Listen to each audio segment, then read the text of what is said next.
Anyway, the policy analyst, Daniel Clifton, economist, Brenberg. Brian, what do you make of this? They're trying to avoid a shutdown, which is always a good goal, I guess. But the way they do it doesn't exactly inspire confidence. What do you think? Well, you know, is it really a good goal? Actually, you think about this shutdown, and everyone's so concerned about it happening. But what's the realistic alternative? When we don't get a shutdown fight, the thing we end up getting is automatic autopilot spending increases. So I look at this and say, let's have this conversation. Let's have this fight. Let's hope that at some point this gets us to the point where we stop increasing debt and stop increasing spending. Obviously, the reason that they don't want to have it now is because they want to get the tax bill through.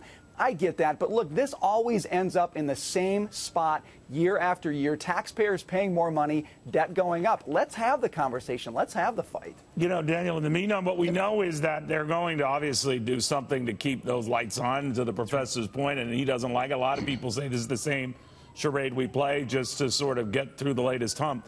And the world looks at that and doesn't feel very good about it, right? I mean, we're sort of like a laughingstock when it comes to these matters, yet we point the fingers at other countries like Greece or Italy to say they got to get their act together. What do you think? Well, I totally agree. And let's just say we're about to do a very large pro-growth tax cut, and the benefits of that may get inhibited by what you're talking about, this constant brinksmanship of the budget. We're going into several cliffs.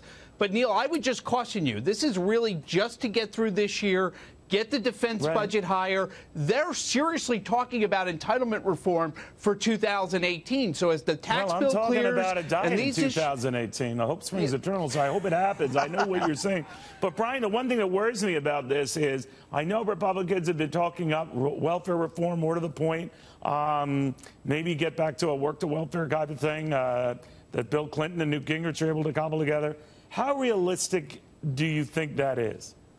Oh, I don't think it's realistic at all. You know, they're talking about wanting to do this in 2018. It wasn't a priority on the campaign trail. I don't know if how motivated the president is to do that. I would love for them to get it done, but this is not a Congress that has shown really any significant ability to cut spending, and you're seeing it right now with this government shutdown. It's going to get through, and they're going to increase spending. So I'm not optimistic about it. We need to be getting there. We need to be reforming entitlement spending, but I just don't see this Congress having the guts to do it. They want to get tax reform done, and I think they're going to wash their hands.